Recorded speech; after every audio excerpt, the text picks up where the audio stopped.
Ethan Cole slammed his fist against the kitchen counter so hard the coffee mug jumped and shattered on the floor. His 5-year-old daughter Maya froze in the doorway, eyes wide, clutching her stuffed rabbit. "Daddy," she whispered. But Ethan couldn't answer. He was staring at the divorce papers in his trembling hand, the final signature, the end of everything he thought his life would be.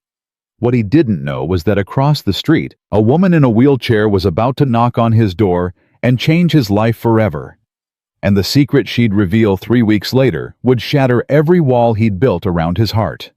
Before we begin, drop the name of your city in the comments so I can see how far this story has traveled, and please subscribe to follow Ethan and Maya's journey to the very end. The movers pulled away from 214 Prescott Street at 4 on a Tuesday afternoon, and Ethan Cole stood in his new driveway wondering if he had made the biggest mistake of his 35 years on this earth. Maya tugged at the hem of his flannel shirt. "Daddy, there's boxes everywhere." "I know, sweetheart. Where's my bed?" "It's inside, somewhere." "Where's somewhere?" Ethan knelt down on the cracked concrete and looked his daughter in the eye. She had her mother's chin, and that still cut him every time he noticed it. "Somewhere is a place Daddy has to find first. Can you help me find it?" Maya nodded seriously the way only a 5-year-old can nod about serious things. "I'll help." They walked into the little gray house together, and Ethan closed the door behind them, and for the first time in 18 months, he exhaled all the way down to the bottom of his lungs. The house was small. 2 bedrooms, 1 bathroom, a kitchen that hadn't been updated since 1987, and a living room with a bay window that looked out over the quiet street. The floors creaked. The radiator in the hall made a noise like a tea kettle being strangled. The previous owner, a widow named Mrs. Halverson, had died in this house, and Ethan had gotten it for $40,000 under asking, because nobody wanted to buy a house where somebody died. Ethan didn't mind.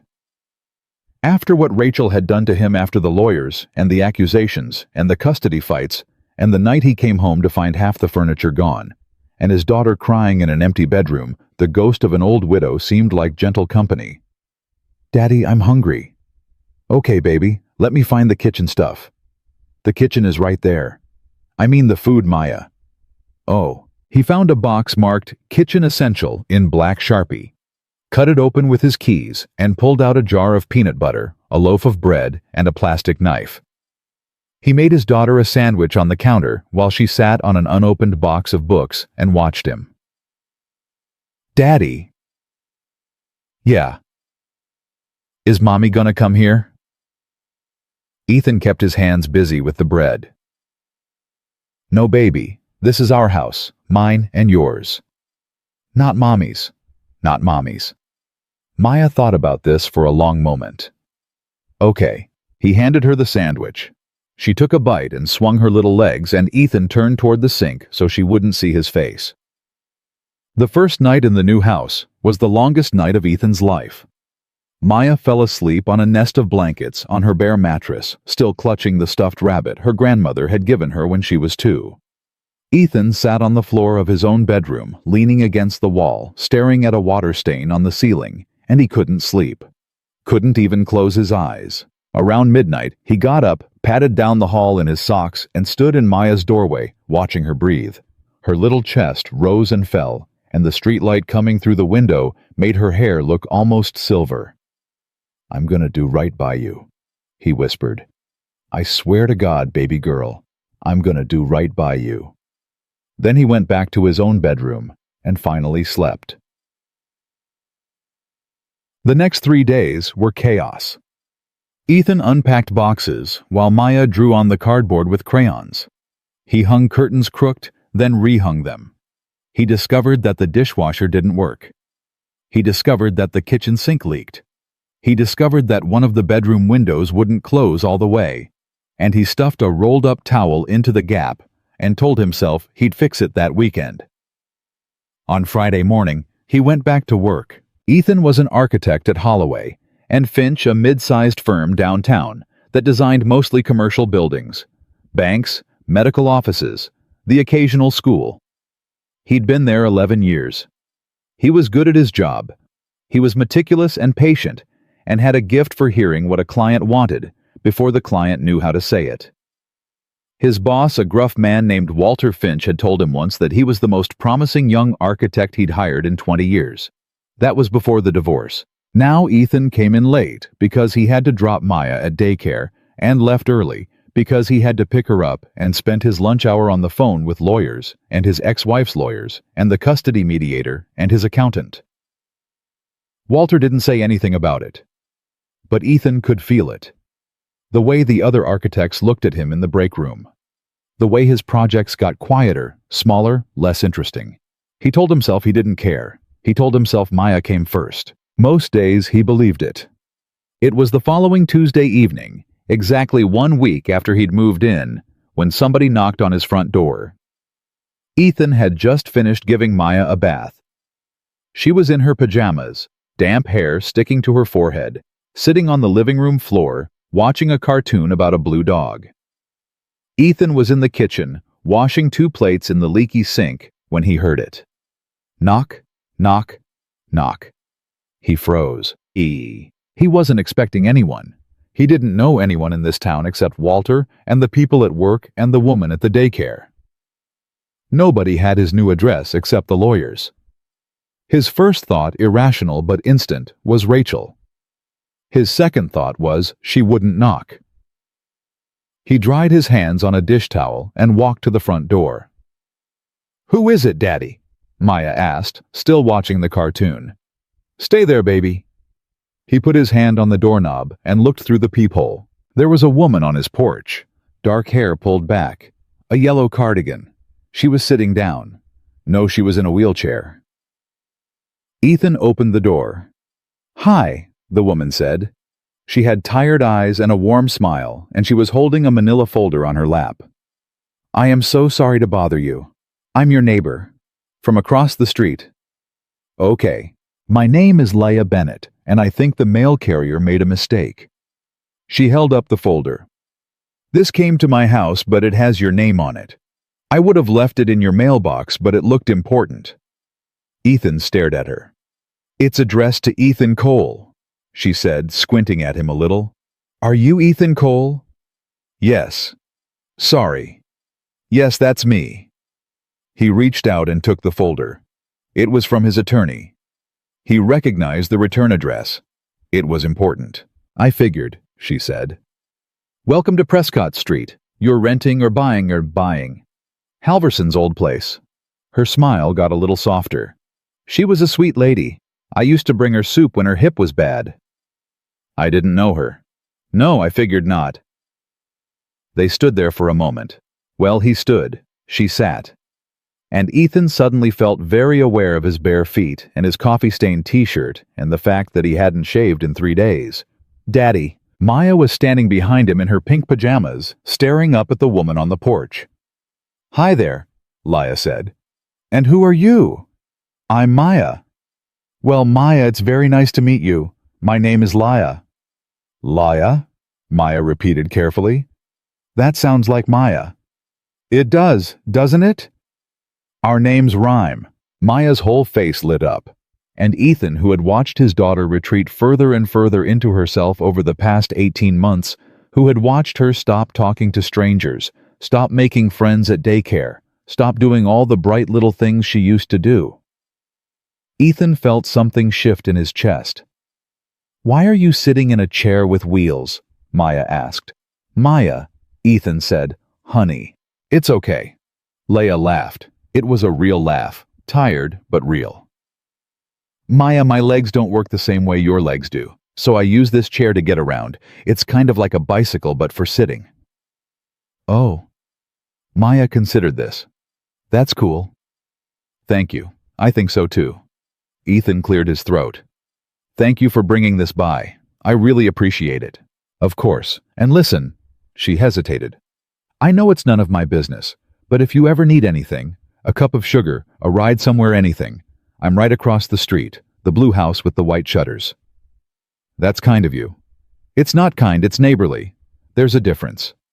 She smiled at him again and turned her chair and started rolling down the ramp that somebody he assumed she had installed on the side of his porch a long time ago for Mrs. Halverson. "Bye, Leah." Maya called after her. Laya turned her head. Bye, Maya. Ethan closed the door. He stood there for a second holding the manila folder, not moving. Daddy. Yes, baby. I like her. Yeah, Ethan said. I do too. That night, after Maya was asleep, Ethan sat at the kitchen table and opened the folder. It was a letter from his attorney confirming the final divorce decree. Rachel had signed everything. It was done. He should have felt something. Relief, grief, anger, something. But he just felt empty. He poured himself a glass of whiskey, the first drink he'd had in 4 months, and sat there in the dark kitchen, and without meaning to, he found himself walking to the window. Across the street, the blue house with white shutters had a light on in the front room. He could see a silhouette moving slowly behind the curtain. Laya. He watched her for maybe 30 seconds. He wasn't sure why. He just watched. Then he went to bed. 3 days later, on Friday evening, Ethan came home from work to find a casserole on his porch. It was in a glass dish, wrapped in tinfoil, and there was a little note taped to the top. Ethan, I made too much. Thought Maya might like it. It's just chicken and rice. Nothing fancy. Dish doesn't need to come back, I've got plenty. Laya. He stood there holding the casserole, and something tightened in his throat. It had been so long since anyone had done something nice for him. Just nice. No strings, no agenda, no expectations. A casserole because she thought his kid might like it. He carried it inside. Maya ate 3 helpings. Daddy, this is the best thing I ever ate. I know, baby. Can we have this every day forever? I don't know, honey. Miss Leia was just being neighborly. What's neighborly? Ethan thought about it.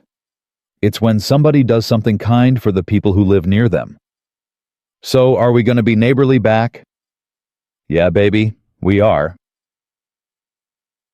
On Saturday morning, Ethan walked Maya across the street holding a plate of chocolate chip cookies.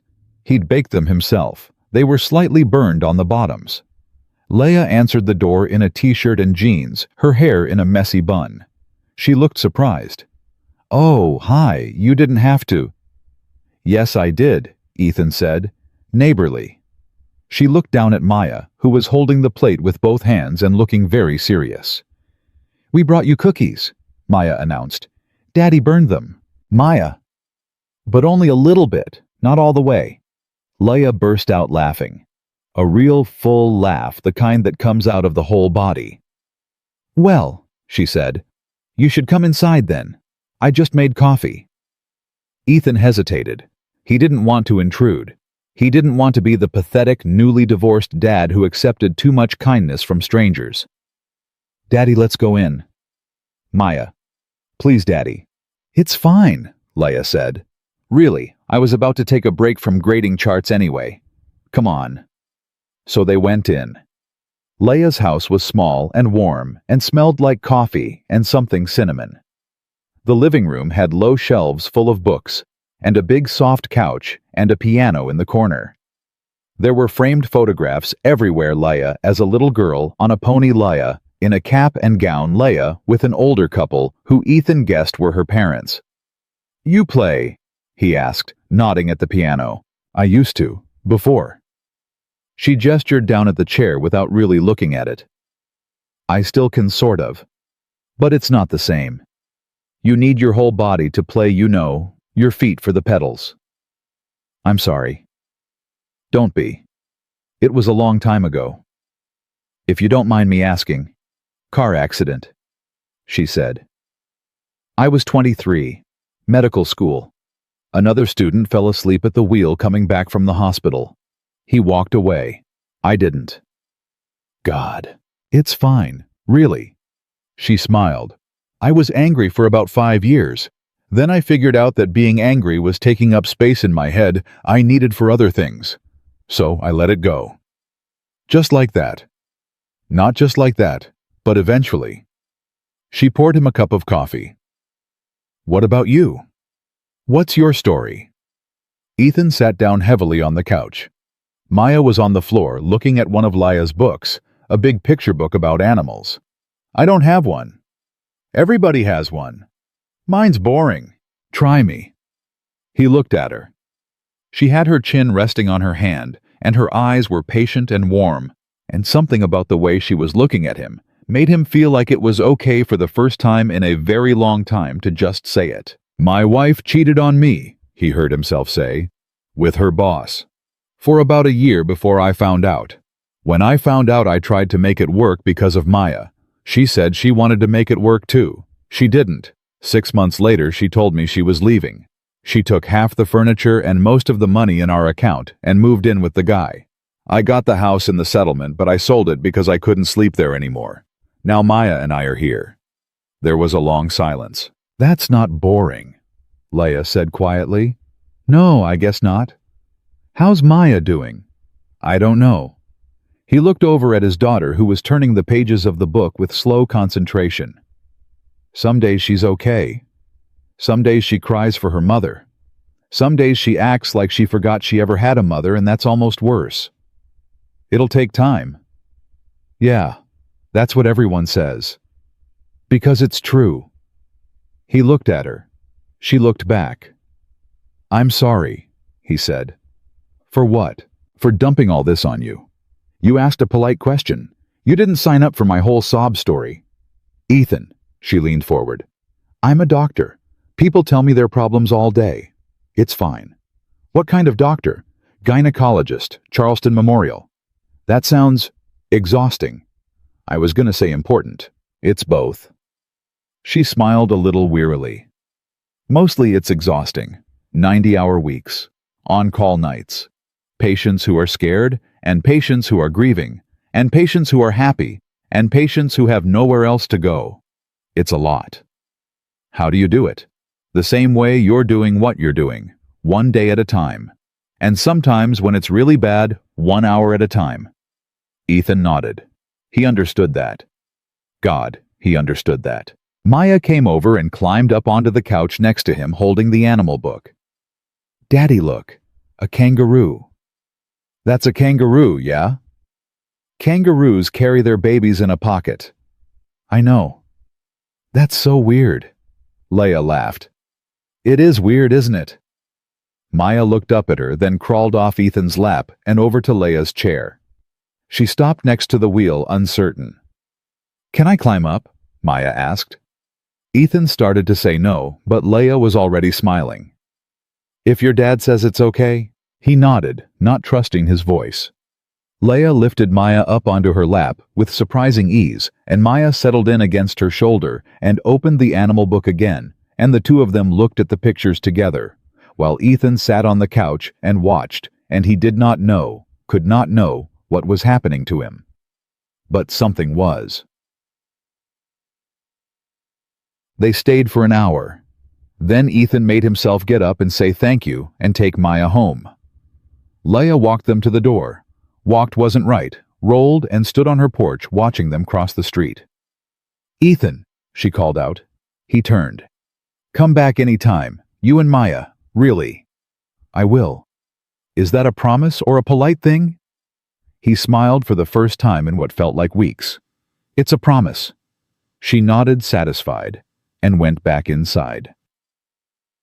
And that evening, after Maya was in bed, Ethan stood at his kitchen window again. The light was on across the street. He could see Leia in the front room at a desk bent over a stack of papers, working.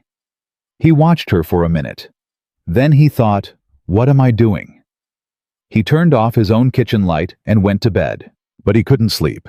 He kept thinking about her, about the way she'd laughed at the burned cookies, about the way she'd held his daughter, about the patient warmth in her eyes when he'd told her about Rachel, about the fact that she was carrying something herself. He could see it plain as day, the same exhaustion he saw in his own mirror every morning, and yet she'd opened her door to a stranger and a stranger's child and fed them and listened to them and made them feel, for 1 hour on a Saturday morning, like they weren't alone. Ethan rolled over and stared at the ceiling. He had come to Prescott Street to be alone, to heal, to rebuild, to focus on Maya and nothing else. He had promised himself on the night Rachel left that he was done. Done with women. Done with relationships. done with trusting anyone who wasn't 5 years old and shared his blood. He had meant it. He still meant it. Didn't he? He closed his eyes. Across the street, the light in the blue house with white shutters burned until almost 2 in the morning. And then it went out. Morning came slow and gray, and Ethan got out of bed feeling like he hadn't slept at all. He made coffee in the dark kitchen and stood at the counter and told himself out loud, "Nothing is happening." Then he said it again. "Nothing is happening." The coffee maker gurgled. Maya was still asleep down the hall. "She's a nice neighbor," he said. That's all. He drank half a cup and set it down and stared at the linoleum floor and thought about the way Maya had climbed into Laya's lap like she had been doing it all her life. "Nothing is happening," he said one more time, and then he went to wake his daughter. By Monday, he had mostly convinced himself. He dropped Maya at daycare, drove to the office, sat through a 2-hour meeting about a medical plaza renovation downtown, and ate a turkey sandwich at his desk without tasting it. Walter stopped by around 3 o'clock and leaned against the doorframe. "You look like hell, Cole." "Thanks, Walter." "New house treating you right?" "It's fine." "Kid okay?" "She's okay." Walter nodded slowly. He was 62 and had been divorced twice himself. He didn't push. He never did. "Listen," Walter said. "I got a new project coming in. Mixed use downtown. Big client, bigger budget. I want you as lead architect." Ethan looked up. "Don't look so surprised. You're the best I got." I thought after everything." "After everything what?" "After the last 6 months. You pulled me off the Morrison account. Because you needed to pull back, Cole. I wasn't punishing you. I was giving you room to breathe." Walter cleared his throat. "Your kid needed you. Your life needed you. I've been there. I know what it looks like." Ethan didn't know what to say. "Just say thank you, Cole." "Thank you." "You start next Monday. Don't screw it up." Walter left. Ethan sat at his desk for a long time looking at his hands. That evening when he picked Maya up from daycare, she was quiet in the back seat. Too quiet. Ethan glanced at her in the rearview mirror. "You okay, baby?" "Yeah." "How was school?" "Fine." "Did you play with anyone?" "No." "Maya." "I said no, Daddy." He didn't push. He pulled into the driveway, and before he could even turn off the engine, Maya had unbuckled herself and was pointing across the street. "Is Leia home?" "I don't know, honey." "Can we go see Maya?" "Please." He looked at her in the mirror. Her little face was so serious. "Why, baby?" "Because she's nice to me." Ethan closed his eyes for a second. "Okay," he said. "But just for a minute." They crossed the street hand in hand. Ethan knocked. For a long moment nothing happened, and he thought maybe she wasn't home, and he was relieved and disappointed at the same time. Then the door opened. Leia was in scrubs. Dark blue rumpled a hospital badge still clipped to the pocket. Her hair was falling out of its bun, and there were dark circles under her eyes, and she looked like she was about to fall asleep standing up. Sitting up. Whatever. "Oh," she said. "Hi." "We're bothering you," Ethan said immediately. "I'm sorry. We'll come back." No, come in, please. I just got home. I was about to reheat some soup." "Leia," Maya said, "I had a bad day at school." Leia looked down at her. "Did you, sweetheart?" "Yes." "Do you want to come in and tell me about it?" Maya nodded seriously. Ethan stood on the porch feeling useless. "Are you sure?" he asked. "You look exhausted." "I am exhausted. Come in anyway." So they went in. Maya climbed up onto the couch next to Leia's chair. Not on her lap this time, but close, and the two of them had a conversation in voices so quiet, Ethan could barely make out the words. He stood in the doorway of the living room, not wanting to intrude, and he heard Maya say something about a little boy named Braden, and he heard Leia say something about how sometimes boys are mean because they don't know how to say what they feel, and he heard Maya say, "That's dumb." And he heard Leia laugh and say, "It really is, isn't it?" After a few minutes, Leia looked up at him. Ethan, sit down. You're hovering. Sorry. Stop apologizing. He sat down in the armchair across from the couch. Leia rolled her chair to the kitchen, came back with 2 bowls of soup, handed one to him, and kept one for herself. I didn't ask. You didn't have to. You look hungry. I'm not Ethan. He took the soup. Maya had already fallen half asleep against a throw pillow. Leia watched her for a moment, and her whole face softened in a way that made Ethan have to look somewhere else. Long day? He asked. 26 hours on and off. Jesus. What happened? She hesitated, took a long breath. A patient of mine lost a baby this morning. 22 weeks. She'd been trying for 6 years. God, Leia, it happens? It happens every week. I tell myself it's part of the job, and most days I believe it. She set her soup down. But some days I come home and I sit in this chair, and I think I have given 12 years of my life to this, and what do I have to show for it? Empty apartment, divorced parents, a piano I can't play, and a lot of women who trusted me to save their babies, and I couldn't save all of them. Leia. I'm sorry, I shouldn't. Don't. What? Don't apologize. You told me to stop apologizing. Same rule goes for you. She looked at him for a long moment. Her eyes were very bright. Fair, she said. They ate their soup in silence. Maya was fully asleep now, her little mouth open, her rabbit clutched against her chest. She's beautiful, Leia said softly. Yeah. She looks like you. She looks like her mother. She looks like both of you, in different ways. Ethan didn't answer. He finished his soup. Thank you, he said, for the soup, and for, he nodded at Maya, for whatever you just said to her. She was in a bad way when we got home. She told me a little boy tore her drawing. She didn't tell me that.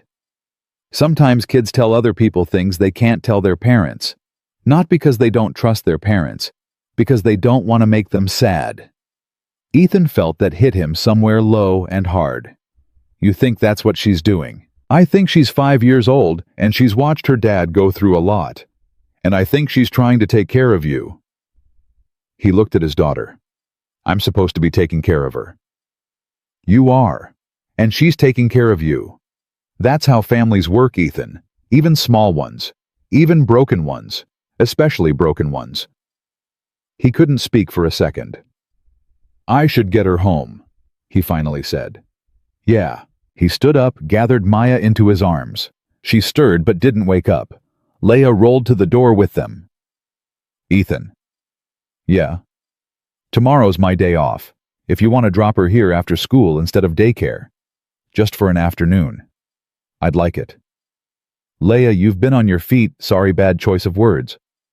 It's fine. You work 26 hours. You don't want my kid in your house on your day off. Don't tell me what I want. He stopped. Sorry, he said.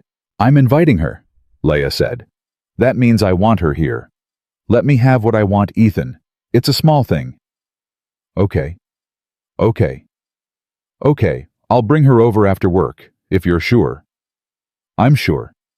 He carried Maya home. The next day he picked her up from daycare at 4 and brought her across the street.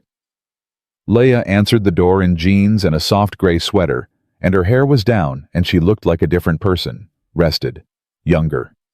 You brushed your hair, Maya said. Maya, what she did. Leia laughed. I did. I sleep hard on my days off. Come on in, sweetheart. Maya went in. Ethan hesitated on the porch. You want to come in? Leia asked. I made cookies, not burned ones. I've got to go back to the office. Walter gave me a new project. Congratulations. Thanks. Pick her up at 7. Is that too late? 7 is perfect. Leia. Go, Ethan, she's fine. We're fine. He went. He got through 2 hours of drafting work at the office, and the whole time, a part of him was sitting across the street in a blue house with white shutters. When he came back at 7, he found Maya and Leia at the kitchen table, Flour all over both of them, rolling out dough with a rolling pin. Daddy, we made bread. You made bread. Miss Leia knows how to make bread. Of course she does. Course she. Leia shrugged. My grandmother taught me. It's one of the few things I can still do without my legs. The kneading is all in the hands. It's magic bread, Maya said. We put rosemary in it. Wow. Do you want some? Is it done? No, it has to rise. Ah. Leia says rising takes patience. And patience is something good dads have. Do you have patience, Daddy? I'm trying, baby. Leia says that's enough. Trying is enough. Ethan looked at Leia. She didn't look back. She kept her eyes on the dough, but her cheeks were a little pink. Come back tomorrow at 7, she said quietly. I'll have the bread for you. He came back at 7. Then he came back the next day, then the next. Within 2 weeks, it was not unusual for Ethan to find himself at Leia's kitchen table 3 or 4 evenings a week, eating whatever she'd cooked, watching Maya do little art projects at the coffee table, talking about nothing and everything. Sometimes Leia would tell him about a patient, no names, no specifics, just stories. The 19-year-old who showed up terrified because her boyfriend had left her. The 44-year-old who finally got pregnant after 8 years and cried so hard, Leia had to hold her hand for 20 minutes before either of them could speak. The older woman who'd lost her husband the year before and came in for a checkup just because she missed being touched kindly. Sometimes Ethan would tell her about Rachel. Not bitter stories, just small ones. The way they met in college. The way she'd laughed the first time he made her breakfast in bed. The way she'd held Maya for the first time in the hospital and cried and said, I had no idea it would feel like this. She wasn't always awful, Ethan said one night. I don't want you to think she was. I don't think that. I loved her. For a long time I really loved her. I know. I don't know when it stopped being real for her. I don't know if it ever was. You'll probably never know, Ethan. Yeah, that's the hard part. I know. How do you know? She was quiet for a long moment. I was engaged once, she said. You were? A long time ago. What happened? She smiled, but it was a tight, sad smile. He got in his car the morning after I came home from the rehab hospital, drove 300 miles, never came back. Leia. He said he couldn't handle it. He said he loved me, but he couldn't. He said he wasn't strong enough. Don't say it. Okay? He wasn't a bad man. He just wasn't enough. You deserved better. Maybe. I've stopped thinking about what I deserve, Ethan. It's not a helpful question. He didn't know what to say to that. Anyway, she straightened up. The bread's ready. Come slice it. He got up and sliced the bread, and they ate it at the table, and neither of them said anything about fiancés or ex-wives for the rest of the night. But something had shifted. He felt it. She felt it. Neither of them named it. The following Saturday it rained. A cold, steady Charleston rain that started at dawn and showed no sign of stopping. Ethan was watching it through the kitchen window when his phone buzzed. Are you busy today, Leia? Not really. He typed back. Why? I need to go to the pharmacy and the grocery store. My usual ride service is booked up. Would you mind? He stared at the phone. On my way. 15 minutes later, he and Maya were at her door. Leia already had her coat on. You don't have to come, Maya, Leia said. It's pouring out there. I want to come.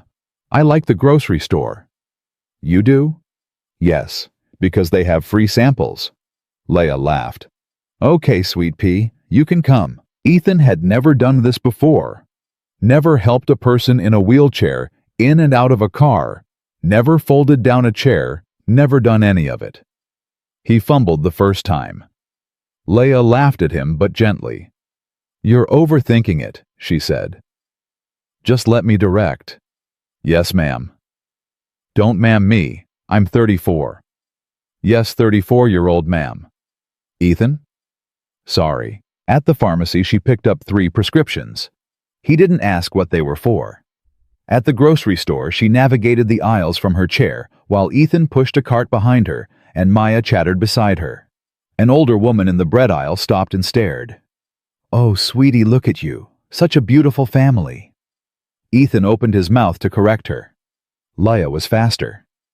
"Thank you," Leia said. The woman moved on. Ethan looked at Leia. She didn't look at him. She just rolled forward and pretended to study a loaf of sourdough with great concentration. Neither of them said anything about it. At the checkout, Ethan put everything on the belt and Leia pulled out her wallet and he reached over and put his hand on hers. "I got it." "Ethan, don't be—" "Let me have what I want, Leia. It's a small thing."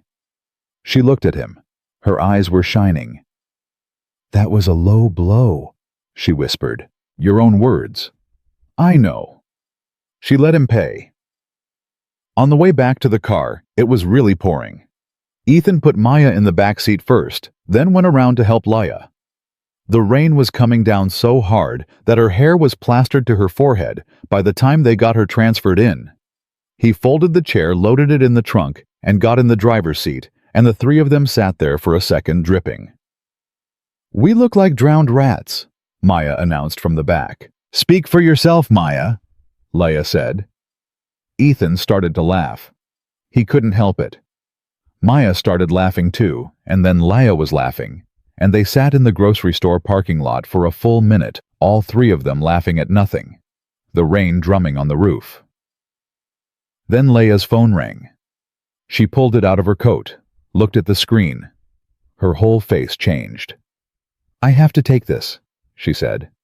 "Go ahead," she answered. "Dad." Ethan glanced at Maya in the mirror. Maya was humming to herself now, not listening. "No, I'm out running errands." Leia's voice was tight. I know I saw the email. I haven't answered it yet. Because I'm—" She stopped, listened.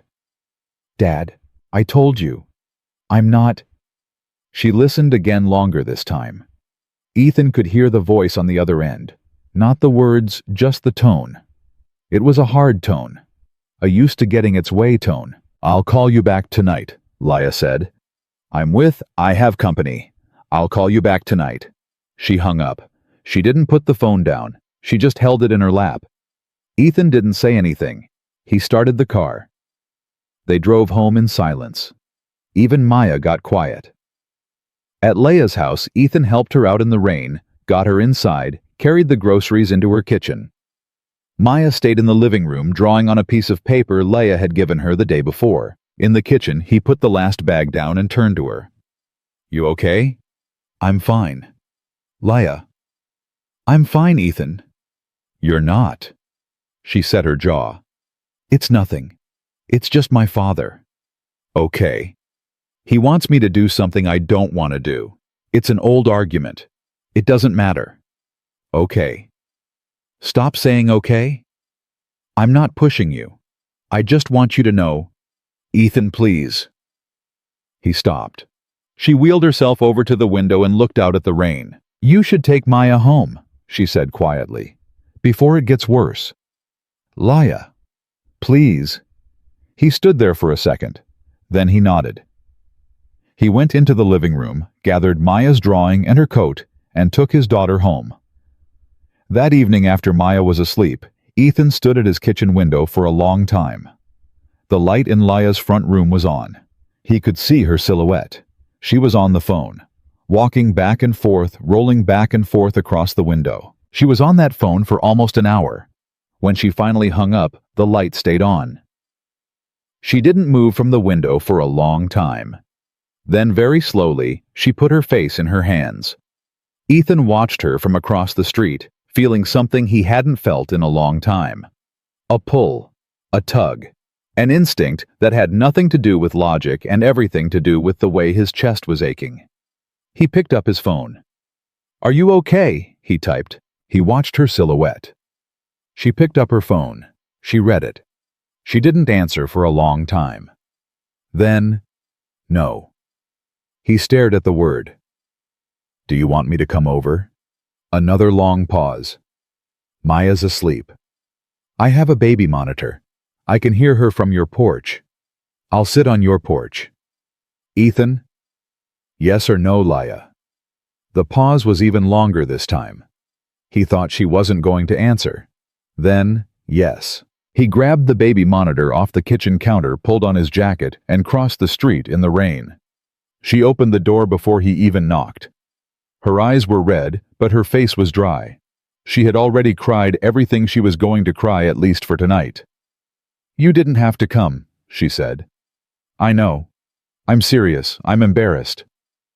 Don't be. Ethan. Let me in, Laya. It's raining. She moved her chair back and he stepped inside and closed the door behind him. He propped the baby monitor on the side table where he could see the little green light. It was steady. Maya was sleeping. Sit down, she said. I'll make tea. You sit down. I'll make tea. You don't know where anything is. I'll figure it out. Ethan. Laya, sit. She looked at him for a long second, and then, to his surprise, she didn't argue. She rolled herself over to the couch and, using her arms, transferred out of the chair and onto the cushion. She pulled a blanket over her lap. She looked small, smaller than he'd ever seen her. Ethan went into the kitchen and opened 3 cabinets before he found the tea. He put the kettle on. He stood at the counter, gripping the edge of it, and he gave himself a little talking to. You are here as a friend. You are a friend. Nothing more. She is upset. She needs a friend. The kettle whistled. He poured 2 cups. He carried them out to the living room and set hers on the coffee table in front of her, and sat down in the armchair across from her, not on the couch. He made sure of that. The couch felt like too much. Thank you, she said. Drink. She drank. He watched her. You gonna tell me what he said? Do I have to? No. Then no. Okay. They sat in silence for a minute. The rain kept coming down. He could hear it hitting the windows. It's not fair, she finally said. I'm not fair. You come over here because I asked you to, and I'm not going to tell you anything. Laya, I didn't come over here for a story. I came over here because you said yes. She looked at him. Her mouth trembled just a little. Why are you being so nice to me? She whispered. I'm not being nice. I'm being your friend. Those aren't the same thing.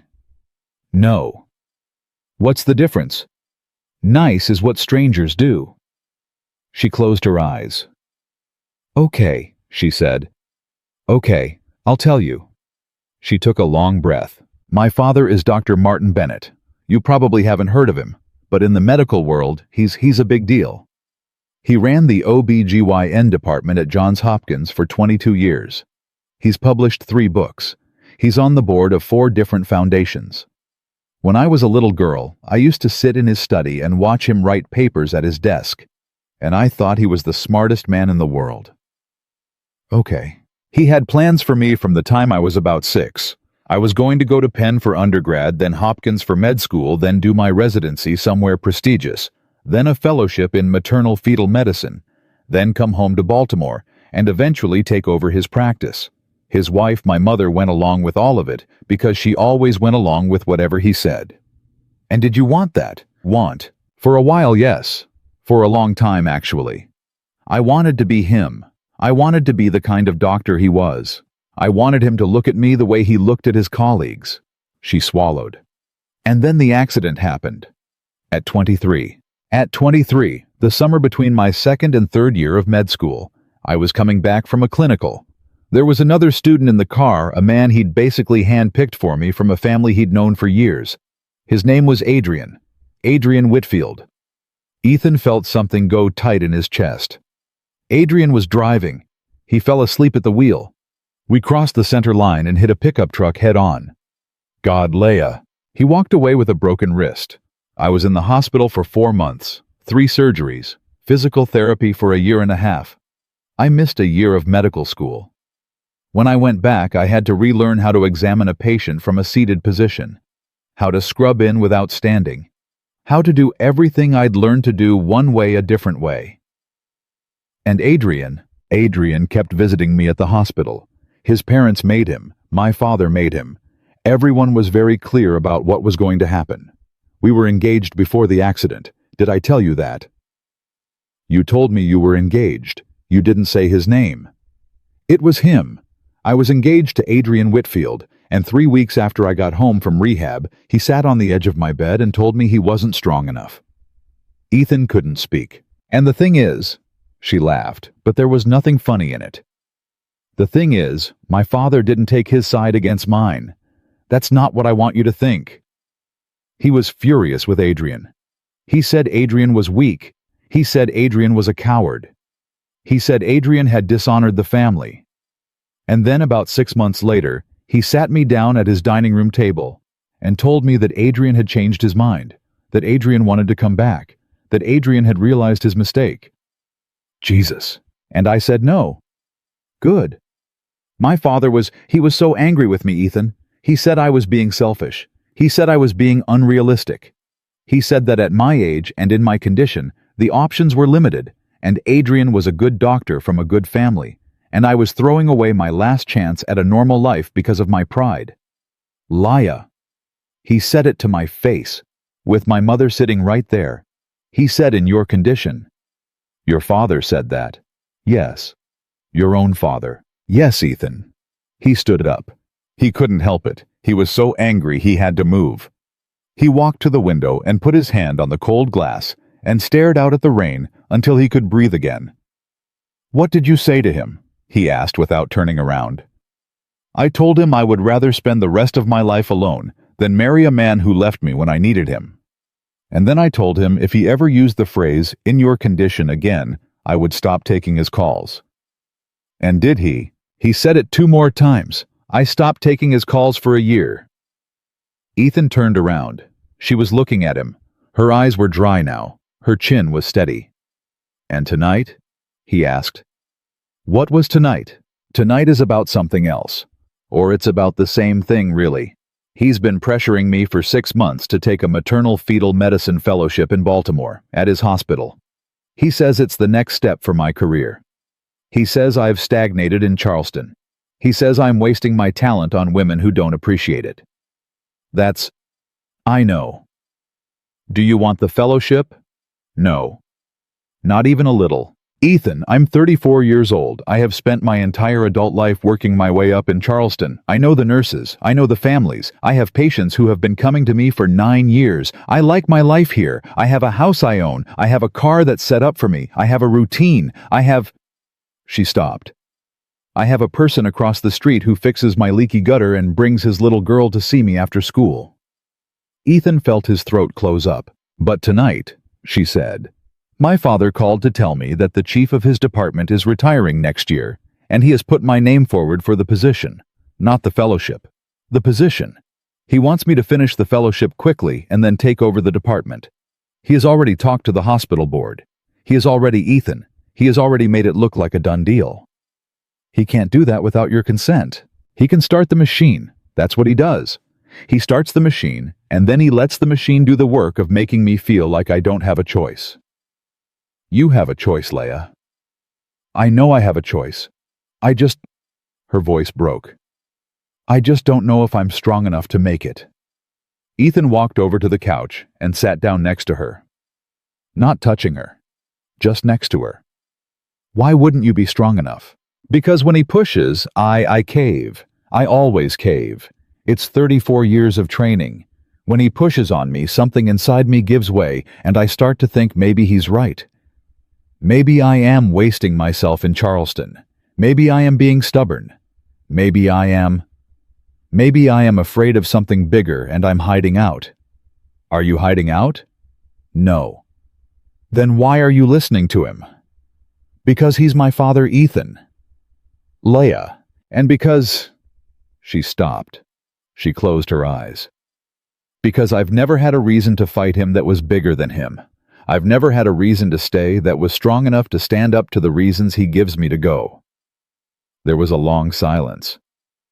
And now? Ethan asked very quietly. She opened her eyes. She looked at him. Don't, she whispered. Don't what? Don't ask me what I mean. I know what you mean. Then don't make me say it, Ethan. Please, it's not fair to you. You've been divorced for 3 months. You have a little girl who's barely hanging on. I'm not going to be the woman who... Laya. I'm not going to be a reason.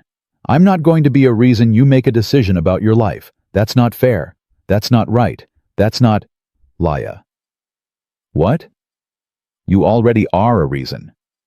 She stared at him. What did you say? You already are. You have been for weeks. He was looking at his hands. He couldn't look at her face. Every decision I've made since the day you knocked on my door, where to eat dinner, what time to come home, whether to work late, whether to let Maya watch one more episode, all of it has been about whether I'm going to see you. You are already part of the math, Leia. I didn't do that on purpose. It just happened. Ethan, and I know it's too fast. I know it. I'm not asking you to do anything. I'm not asking you for anything. I'm just saying, if you're worried about being a reason for me, you're too late. You already are.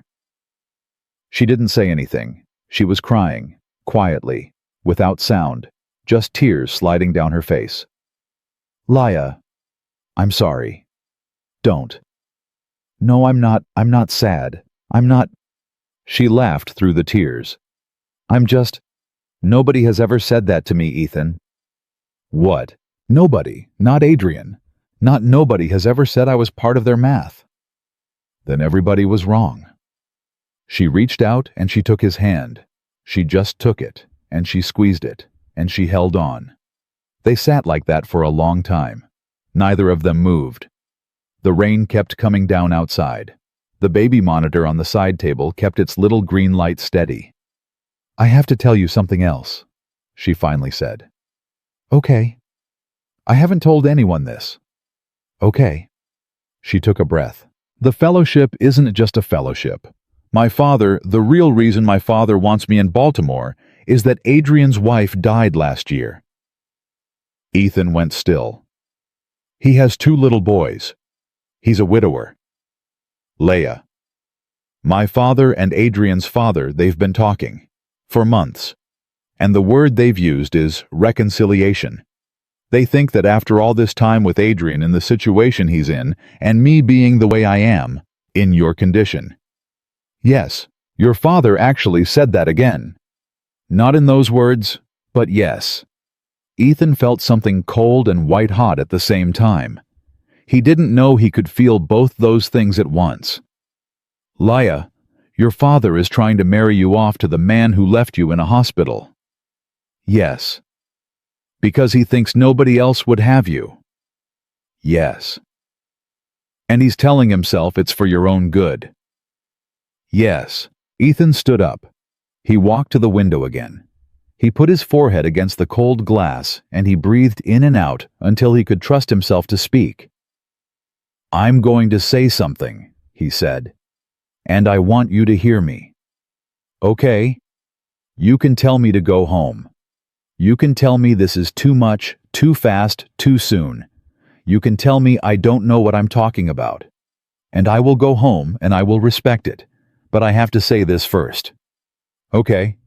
He turned around. Your father is wrong about you, Ethan. He is wrong about what kind of woman you are. He is wrong about what you can and cannot have in this life. He is wrong about what you deserve. He has been wrong about you for a very long time, and I think deep down, you know that, and you have been fighting him your whole life, and you are tired. But he is wrong. And any man who would take a second chance with you, because his wife died, and he needs a nurse for his children, that man is not worthy to say your name, Leia. That man is a coward twice over, and you are going to let him into your life over my dead body. She was crying again, but she was smiling too. Ethan. What? Come here. He came over. He sat down. I'm not saying yes to anything, she said. I'm not saying I'm going to stay. I'm not saying I'm going to go. I'm not saying anything about us. I can't. Not tonight. I'm too tired. I'm too scared. I know. But I'm saying thank you for coming over here in the rain, for listening, for saying that, for being somebody who would say that. You don't have to thank me. I know. I'm saying it anyway. He took her hand again. He lifted it very carefully, and he kissed the back of her knuckles, and he set her hand down. She didn't pull away. I have to go, he said. Maya. I know. Are you going to be okay tonight? Yes. Are you lying? A little? Leia. I will be okay, I promise. I'm not in a bad place, Ethan. I'm in a hard place. There's a difference. Okay. Okay. He stood up. He picked up the baby monitor. He turned at the door. Leia. Yes. Whatever you decide, whatever it looks like, I'm here. I know. Just, I needed you to know. I know, Ethan. He went home through the rain. When he got inside, he stood in Maya's doorway for a long time watching her breathe. She was curled around her rabbit. Her little face was peaceful. He closed the door quietly and went to his own room and sat on the edge of the bed and put his face in his hands, and for the first time since Rachel had left, Ethan Cole cried. Not from sadness, from something else. From the huge, terrible, wonderful feeling of having told somebody the truth and having been told the truth back. Across the street, Leia didn't sleep either. She sat up in bed with her laptop open and the fellowship acceptance email on the screen, and she stared at the little blue reply button, and she didn't press it. She didn't press the decline button either. She just stared at it. Around 3 in the morning, she finally closed the laptop and turned out the light. She slept 4 hours. At 7, her phone rang. It was her father. She let it go to voicemail. She got up, got dressed, rolled herself into her kitchen, and made coffee. At 7:45, there was a knock at her door. She opened it. Ethan was standing there in a flannel shirt and jeans, holding 2 travel cups of coffee and a paper bag. Maya was hiding behind his leg holding her rabbit. I figured you didn't sleep, he said. You figured right. I brought you a muffin. Thank you. Blueberry. My favorite. I know. She looked at him. Just looked at him. And she felt for the first time in a very long time like something was possible. Not guaranteed. Not settled. Not even close to settled. But possible. Come in, she said. Both of you. Please. They came in. The door closed behind them. And somewhere in Baltimore, Dr. Martin Bennett stared at his phone waiting for his daughter to call him back, and he did not know that he had already started to lose her. They sat at her kitchen table, the 3 of them, and Maya ate a blueberry muffin and told Leia a very long story about a ladybug she had seen on the sidewalk the day before. Leia listened like it was the most important story ever told. Ethan watched them over the rim of his coffee cup and did not say much. When Maya finished her muffin, she climbed down and went into the living room to look at Leia's books. How are you? Ethan asked quietly. I'm tired. I know. He called at 7. I didn't answer. Good. Ethan? Yeah. He's going to keep calling. I know. And at some point I'm going to have to pick up. I know. She pushed the muffin around the plate. She wasn't eating it. I don't want to be the woman, she said, who drags you into a fight that isn't yours. Leia. I've been in fights that weren't mine my whole adult life. I've been in fights I didn't know I was in. This is the first one I've ever wanted to be in. That's a terrible thing to want. No, it isn't. She looked at him for a long moment. Then she reached across the table and put her hand over his. Okay, she said. Okay, what? Okay, you can be in it. As much as you want to be in it. I want to be in all of it. Ethan. I'm sorry. Too much. No. Okay. She took her hand back, but gently. Over the next 10 days, something in Ethan changed. He started coming home on time. He started taking lunch breaks instead of eating at his desk. He started for the first time in almost 2 years sleeping through the night. Not every night, but most of them. Walter noticed. You look different, Cole. Different how? Like somebody turned a light on. Ethan didn't answer. Good for you, kid. I didn't say anything. You didn't have to. Walter walked off down the hall, and Ethan sat at his desk and stared at a set of blueprints for the medical plaza. And he thought, is it that obvious? At home, the rhythm of his and Maya's life had started to quietly reshape itself around a third person. Laya came over on Wednesdays for dinner.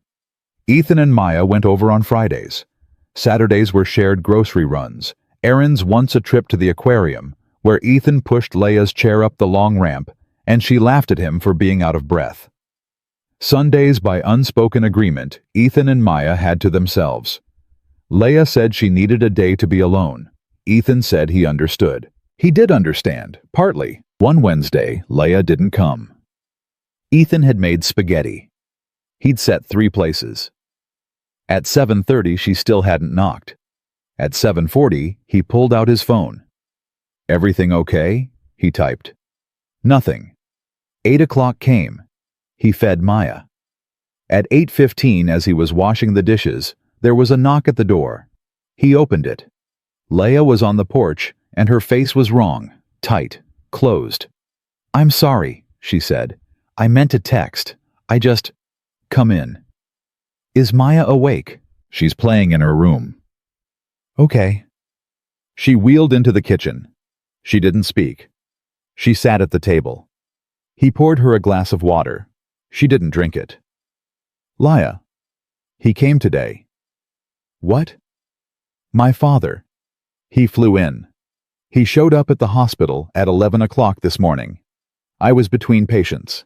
He walked into my office and sat down in the chair across from my desk like he owned the place." Ethan put the dish towel down. "What did he say?" "He said a lot of things. He said he was worried about me. He said I'd been distant. He said he'd spoken to Adrian's father and that Adrian was planning to be in Charleston next weekend and wanted to have dinner with me." "Laya." I said no. "Good." "He didn't take it well." "I bet he didn't." "He said..." Her voice caught. She stopped. She started again. "He said he'd heard from someone at the hospital that I'd been seen around town with a man and a child, and he wanted to know if I was involved with someone." "Okay." I said I was. Ethan went very still. "You said that?" "Yes." "To your father?" "Yes." "Leia, you didn't have to." "Ethan, he was in my office. He was in my office telling me who I was supposed to have dinner with, and I was sitting there in my white coat with my name on the door that I paid for in a city I built my whole life in, and I decided I wasn't going to lie about you." "What did he say?" "He asked who you were. I told him your name and that you were an architect and that you had a little girl." And he asked..." She laughed, a short, bitter laugh. "He asked if you knew what you were getting into." "He asked what?" "He asked if you knew about the chair. If you understood what my life required. If you were, quote, up to it." "Laya." "I told him you were a better man than any of the men he spent his life picking out for me. And then I asked him to leave my office." "Did he?" "Yes, but not before he said something else." "What?" "He said..." Her jaw was tight. "He said he hoped I was being careful, because he would hate to see me get my heart broken again by somebody who wasn't prepared to stay. He said it very calmly. He said it like he was being kind." Ethan sat down across from her. He reached for her hand. "Leia, don't tell me he's wrong. He is wrong. You don't know that." "Leia." "Ethan, you don't. You've known me 6 weeks. I've known him 34 years. He's watched me get my heart broken by somebody who wasn't prepared to stay. He's not making it up. It's happened. And you are a kind man and a good man, and you mean every word you say right now. But you're also 3 months out of a marriage, and there is a part of you that is going to wake up 6 months or a year from now and realize you were in love with an idea, and the reality of me is harder than the idea. And when that happens, I'm going to be sitting in this chair, watching you leave, and my father's voice is going to be in my head for the rest of my life." "Leia, look at me. I am looking at you. I'm not Adrian. I know you're not. I'm not going anywhere. Everybody says that. I'm not everybody. She looked down at the table. I know, she whispered. That's what makes it so hard. They sat in silence for a long moment. I'm scared, Ethan. I know. I'm so scared. I know. Maya came running out of her room today at 5 o'clock, and she said, "Is Leia coming?" And I thought, what am I doing? What am I doing? I am letting a child love me, and what if... Leia, what if I can't do this? You're already doing it. What if I can't keep doing it? Then you say so, and we figure it out. It's not that simple. I know it isn't. And what about the fellowship? What if my father's right about that part? What if I'm hiding? What if I'm using you and Maya as an excuse to stay small? Do you feel small? What? When you're here, when we're at your place on Fridays, when you're with Maya, do you feel small? No. Then that's your answer. Ethan, that's not how careers work. I'm not talking about your career. I'm talking about your life. Your career is part of your life, not the other way around. She looked at him. Who taught you that? She asked. Rachel. What? My ex-wife. She taught me that. Not on purpose. But she spent 10 years telling me my career was the thing. That if I made partner, if I got the big accounts, if I published, if I won awards, then we'd be happy. We'd be set. Everything would fall into place. And I believed her. And I worked 80 hours a week for a lot of years. And then I came home one day and she was in bed with somebody else. And I realized I had been chasing a thing that was never going to save me. The only thing that was ever going to save me was the little girl in the next room. Ethan, you're a brilliant doctor, Leia. You're going to be a brilliant doctor whether you go to Baltimore or stay in Charleston. The question is, what you want your life to look like around the work, not the other way around. She didn't answer for a long time. I don't want to go, she finally said. I know. I don't want to go. I have never wanted to go. I have been telling my father I didn't want to go for 6 months, and he hasn't heard me because he doesn't want to hear me. That's what this has always been. Yes. I just needed somebody to say it out loud. I'll say it as many times as you need me to. She let out a breath, a long, shaky breath. I'm going to turn it down, she said. The fellowship. I'm going to write the email tonight. Okay. And when I call him tomorrow, he's going to be furious with me. Probably. And I'm going to sit there and take it. Because he's my father, and even though he's wrong, he's still my father. And I'm not going to scream at him. I'm just going to tell him the truth, and then I'm going to hang up, and then I'm going to live my life. Yes. And if Adrian shows up in Charleston next weekend, I'm going to refuse to see him. And if my father calls me every day for the next month, I'm going to pick up every time. And I'm going to tell him the same thing every time until he stops calling or until he understands. Yes. And I'm going to keep coming to your house on Wednesdays. Yes, please. She looked at him. Her eyes were wet, but she was smiling. This is me making a decision, Ethan. I can tell. This is the first decision I've made in a long time that's just mine. Not because my father told me to, and not because I was afraid of what he'd say if I didn't. And not because I was worried about what would happen if I did. Just mine. Because I want it. Yes. I'm a little out of practice. You're doing great. She laughed. A real laugh. The first real laugh in about 2 hours. Ethan. Yeah. Can I tell Maya something? What? Can I tell her I'm staying? He looked at her. She'll want to know what that means. I know. I don't have answers to the questions she'll ask. I know. Tell her anyway. Leia wheeled down the hall to Maya's room. Ethan followed. Maya was on the floor arranging a row of stuffed animals in what looked like a very serious committee meeting. Miss Leia. Hi, sweetheart. You missed dinner. I know. I'm sorry. Daddy saved you some. There's spaghetti.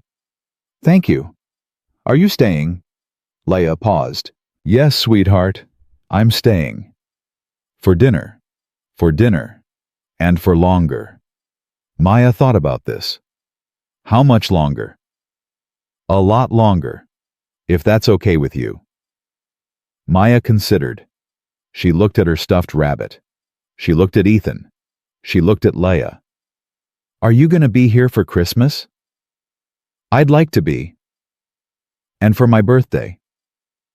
When's your birthday? In the spring. Yes, I'd like to be here for your birthday. Okay. Maya nodded. She had made her decision. Then you can stay. Thank you, sweetheart. Can I call you something? Leia went very still. What would you like to call me? Maya tilted her head. Not mommy. Because you're not mommy. My mommy is my mommy. That's right. But you're my Leia. Your Leia. Yeah. Like my Leia. Like mine. That sounds perfect, sweetheart. Okay. Maya went back to her stuffed animals. Can you have dinner with us now? Yes, I can. Ethan was standing in the doorway with one hand over his mouth. When Leia turned back toward him, he had tears running down his face, but he was smiling. He didn't try to hide it. They had spaghetti. All three of them at the little kitchen table, Maya kicking her feet and talking a mile a minute, Leia eating slowly and carefully, Ethan watching both of them and thinking this. This is what I came to Prescott Street for. I didn't know it, but this is what I came here for. That night, after Ethan had walked her home and kissed her forehead at her door, just her forehead, nothing more. But it was the first time Leia sat at her desk and opened her laptop. She found the fellowship email. She hit reply. Dear Dr. Keller, she wrote, thank you for the incredible honor of this offer. After careful thought, I must respectfully decline. I have built a life in Charleston that I am not prepared to leave, and I am confident that the right candidate for your program is one who can give it the full weight of their commitment. I wish you and the program every success. With deep gratitude, Leia Bennett, M.D. She read it 3 times. Then she pressed send. She stared at the screen for a long time. Then she laughed out loud. In her empty living room at 11 o'clock at night, she laughed like she was 17 years old. She called her father the next morning. She told him. He was exactly as furious as she'd known he would be. She let him talk. She let him yell. She let him tell her she was throwing away the best opportunity of her life. She let him tell her that she was being manipulated by a man she barely knew. She let him tell her that her mother was going to be devastated. And then when he ran out of words, she said very quietly, I love you, Dad. I'll talk to you next week. And she hung up. He called back 4 times. She didn't pick up. That evening she went to Ethan's. I did it, she said when he opened the door. Both things. Both things. How are you? Honestly, I feel like I just jumped off a cliff. Are you landing okay? I don't know yet. Come in. She came in. Maya came running from the living room and threw her arms around Leia's chair the way she did now, and Leia held her and closed her eyes. That weekend, Adrian Whitfield tried to call Leia's cell phone. She didn't pick up. He tried twice. She didn't pick up. He sent one text message. It said, Your father told me you'd be open to talking. I'd like to see you. She read it. She did not reply. She took a screenshot of it and forwarded it to her father with one line. Please stop. Her father didn't text her back for 3 days. When he finally did, it was a short message. Adrian was out of line. I apologize. Let me think about what you said. It wasn't an apology for everything. It wasn't even close. But it was something. And Leia, sitting at her kitchen table with her coffee going cold, read it twice, and then wrote back, Thank you, Dad. I love you. She didn't get a reply.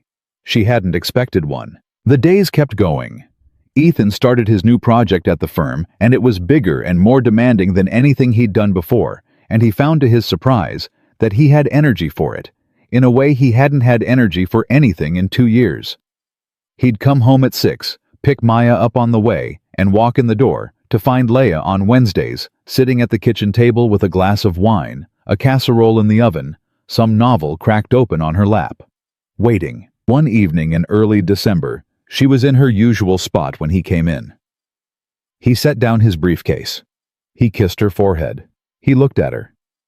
You're quiet tonight. I am. Everything okay? My father called. And he's coming down. To Charleston. For Thanksgiving, not this year, next year. He's asking if he can come. He said my mother wants to see me. Ethan sat down across from her. How do you feel? Scared. Of what? Of having him in my house. Of having him meet you. Of having him meet Maya. Of him finding a new way to ruin it. He's not going to ruin it. You don't know him. I don't have to. I know you. She looked at him. She was quiet for a long time. Ethan? Yeah. I want him to meet you. Okay. I want him to meet Maya. Okay. I want him to see that I was right, not so he can say it out loud. He'll never say it out loud, but so he can see. Okay. Is that mean? No, Laya, that's not mean. Will you do it? Of course I will. She let out a breath. She smiled. She reached across the table and took his hand. Okay, she said. Okay. I love you, she said. He looked at her. She had said it like it was nothing, like she was commenting on the weather, like it had been true for a long time and she'd just now gotten tired of not saying it. Say it again, he said. I love you, Ethan Cole. One more time. I love you. Laya. What? I love you too. I know. How'd you know?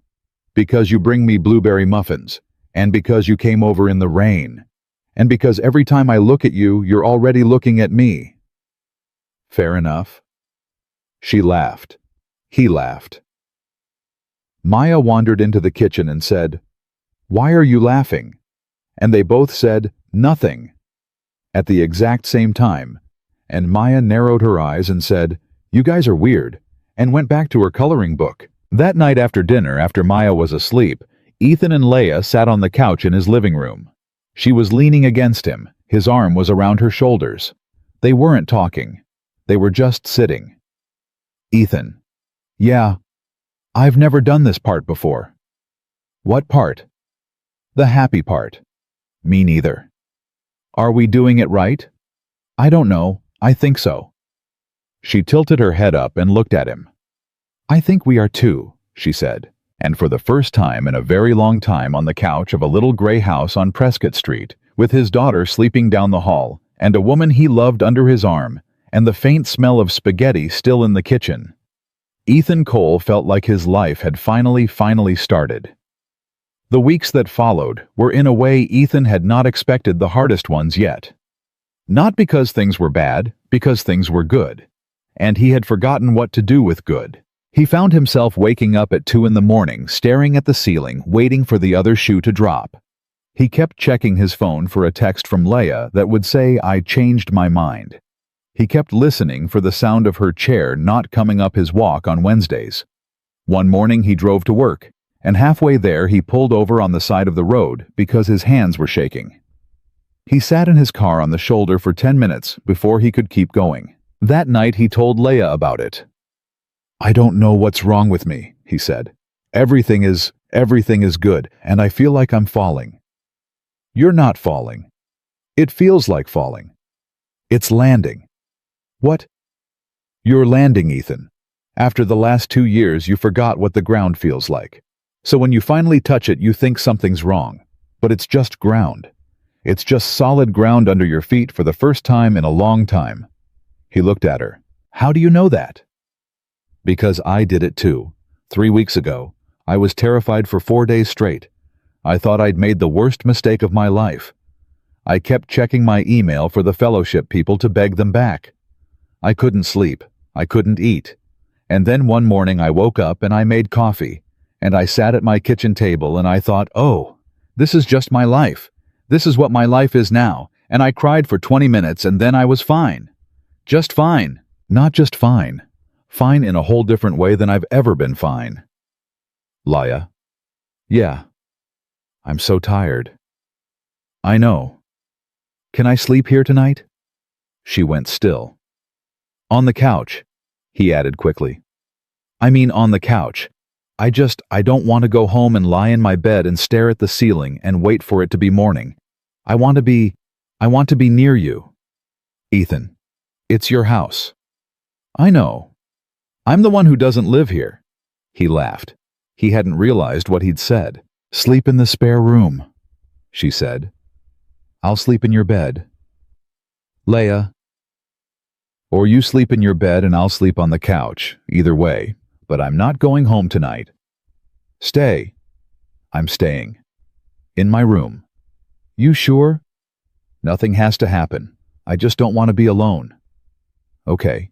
And so, for the first time, Leia Bennett spent the night at 214 Prescott Street.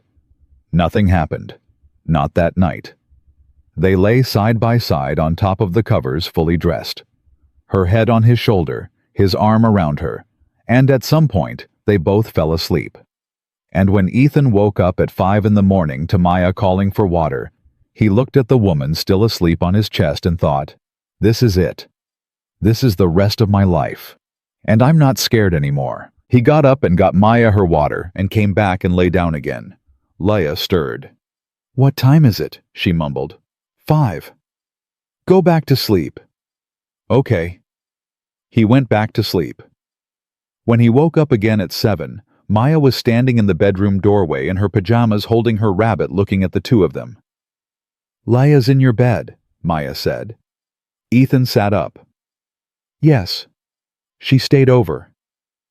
Maya thought about this. Is she going to stay over a lot? I don't know, baby. Maybe.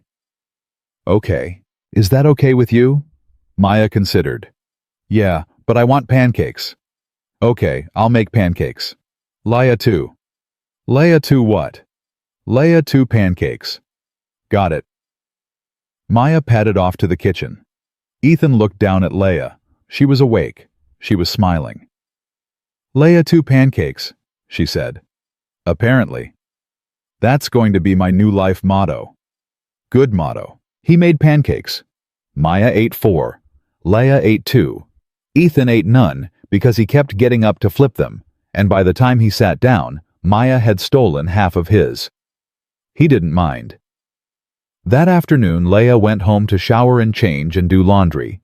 When she came back that evening, she had a duffel bag. Just a few things, she said a little shy. For next time. Next time. If you want there to be a next time. Leia. What? Bring more than a duffel bag next time. She blinked at him. Ethan. I'm not saying move in. I'm saying bring a drawer's worth. Bring a shelf's worth. Take up space in this house. Please. She didn't say anything. She just rolled forward and took his hand and brought it to her cheek and held it there. The weeks kept going. Leia brought more than a duffel bag. By Christmas, there was a shelf in the bathroom that was hers, and a row of sweaters in the bedroom closet that were hers, and a coffee mug in the kitchen cabinet, with a chip in the handle that nobody was allowed to throw away because it had been her grandmother's. She didn't move in. Not officially. She still had her own house across the street, and 3 nights a week she slept there because she needed quiet and because she said it was important to still have a door she could close and be alone behind. Ethan understood. He respected it. But 4 nights a week she was in his house. And those were the nights Maya came into the kitchen in the morning in her pajamas and climbed up onto Leia's lap before she'd even said good morning to her own father. You're losing your standing, Leia teased him one Saturday morning. I don't care. You should care a little. Leia, I have never been happier to be second place in my life. Christmas came. It was small. It was them and Maya and Walter who Ethan had invited on a whim, and who to everyone's surprise brought a pecan pie and stayed until 10 at night, telling Maya stories about what Charleston looked like 40 years ago. Leia's parents were not there. They had decided, her father said on a curt phone call 2 weeks before, to spend Christmas in Baltimore that year. Leia had said, "Okay, Dad," and hung up, and then she had sat on the couch for half an hour, not saying anything, and Ethan had sat with her and not said anything either. That was enough. But in January, her father called again. He wants to come in April, she told Ethan after the call. Just him. Not my mother. He said he'd like to see me. And meet—" She stopped. "Meet us." "Yes." "Is he actually going to try?" "I don't know." "Are you going to let him?" "I don't know that either." She looked at him. "What do you think I should do, Leia?" "I'm asking. I think—" He took a breath. "I think you should let him come, once, with very clear rules about what we will and won't tolerate. And if he can't abide by them, he leaves and he doesn't come back until he can. But I think you should let him come once." "Why?" "Because he's your father. And because as hard as he's been, I don't think he's a man who has another chance in him. This is probably the last door he's going to ask you to open. If you close it now, you'll wonder for the rest of your life whether he would have walked through it. That's what I was thinking. Then do it." Okay. Martin Bennett came to Charleston on the second Saturday of April. Leia picked him up at the airport by herself. Ethan had offered to drive her. She had said no. She said this first part she had to do alone.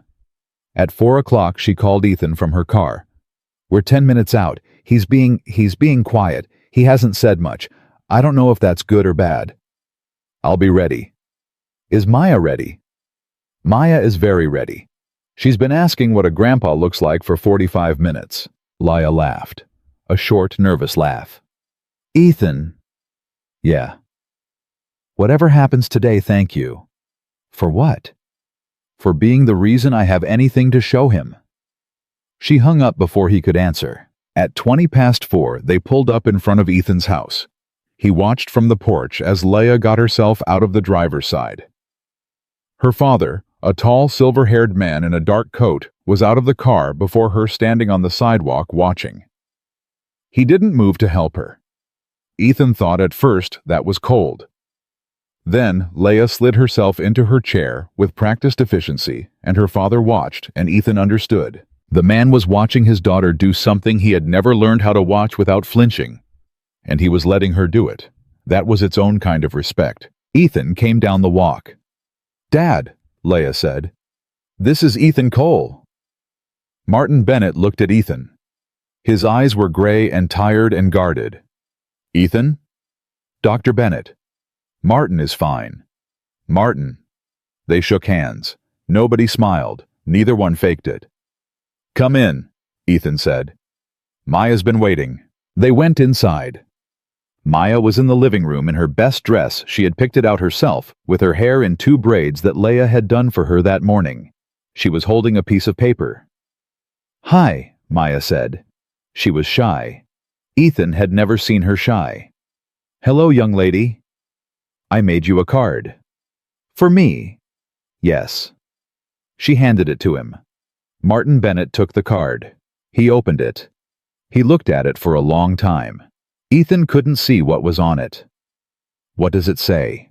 Leia asked quietly. Martin cleared his throat. "It says—" He stopped. He cleared his throat again.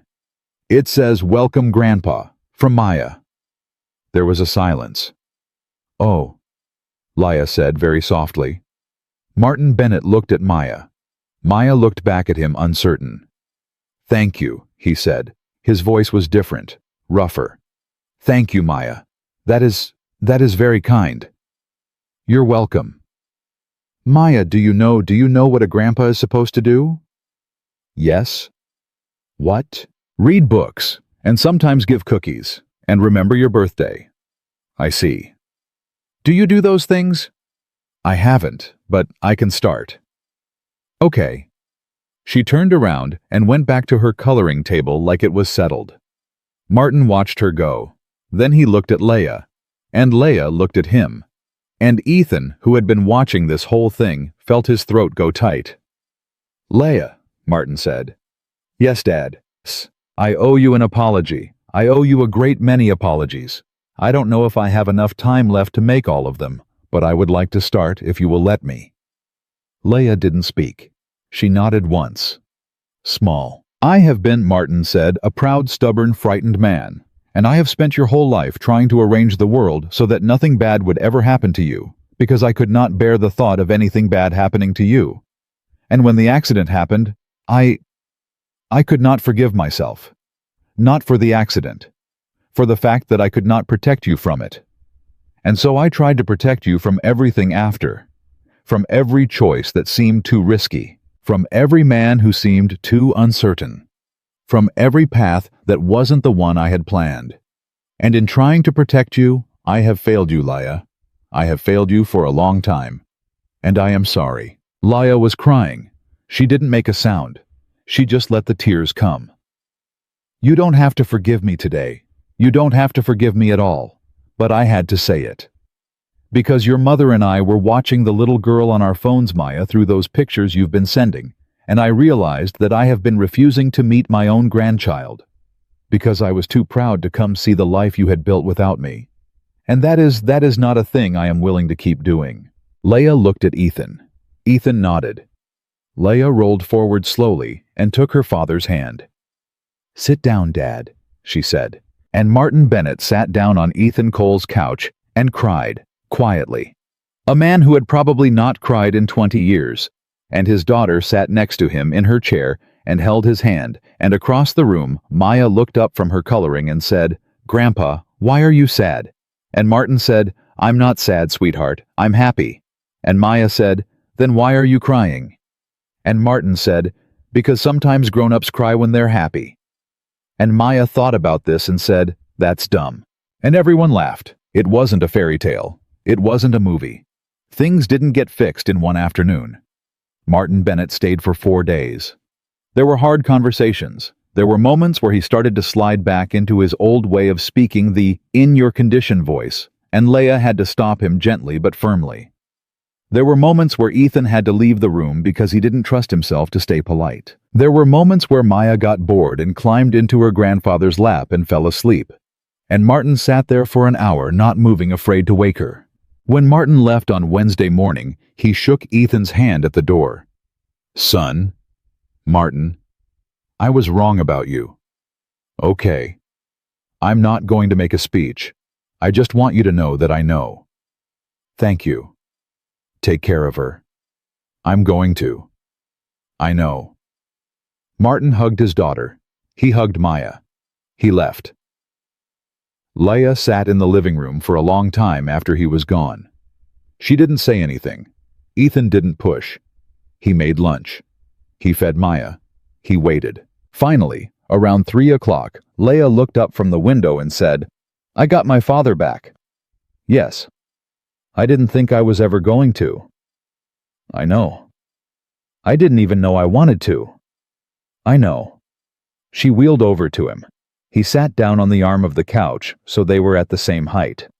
She looked up at him. Ethan. Yes. Marry me. He didn't move. What did you say? I said marry me. I know I'm supposed to wait for you to ask. I know there's supposed to be a ring and a restaurant and you're supposed to get down on one knee, which is ironic given the circumstances. But I don't want to wait. I have spent my entire life waiting for other people to decide things about me. I'm not going to do that with this. Marry me, Ethan. Please. Marry me and move into my house, or I'll move into yours, or we'll sell both of them and buy one big one. I don't care. I want to be your wife. I want to be Maya's whatever I am. I want to be Maya's Leia forever on paper. Marry me. He couldn't speak for a second. Leia. Say yes. Yes. Say it again. Yes, yes, Leia. Yes. He slid down off the arm of the couch, and he knelt on the floor in front of her chair, and he put his forehead against hers, and he said yes quietly, 5 or 6 more times, and she laughed and cried at the same time. And then Maya came in and said, Why is Daddy on the floor? And Leia said, Because I just asked your daddy to marry me, and he said yes. Maya thought about this. Does that mean you're my mommy? No, sweetheart, your mommy is your mommy. I told you. But you're my forever Leia. Yes, you're forever Leia. Okay. Maya climbed up onto her father's back like he was a horse and put her arms around his neck and looked at Leia over his shoulder. Can I be in the wedding? She asked. You're going to be the most important person in the wedding. Okay, and that was that. That was how Ethan Cole and Leah Bennett got engaged.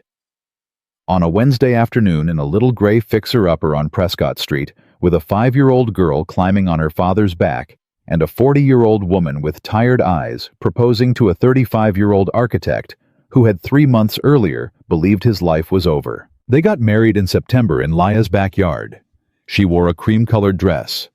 Maya was the flower girl in a dress she had chosen herself, which was bright red and had sequins on it and did not match anything, and nobody cared. Walter gave a toast at the reception that made half the guests cry. Martin Bennett walked his daughter down the aisle slowly beside her chair, his hand on her shoulder the whole way. He didn't give a speech. He didn't need to. Everyone who needed to understand, understood. Rachel sent a card. It was polite. Ethan read it once and filed it away. He didn't write back. He didn't need to. Maya called Leah my Leah, until the day Maya turned 16. And then she started slowly, without ever being asked to call her something shorter.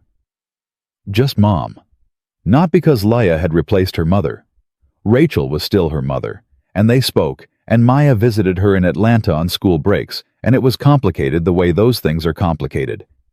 But because Maya had room in her life for 2 mothers, and because the one across the hall who had been there every night of every school year, who had taught her how to tie her shoes, and how to do long division, and how to handle a boy who made fun of her in 8th grade, that one had earned a name. Ethan never told Maya about the night Leah had knocked on the door with the manila folder. He didn't need to.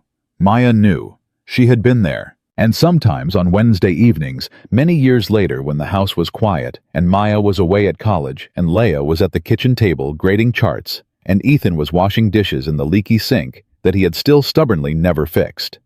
Sometimes he would look up and catch his wife watching him, and she would smile at him the way she had smiled at him that first Saturday with the burned cookies, and he would remember that he had for a while believed his life was over. He had been so wrong.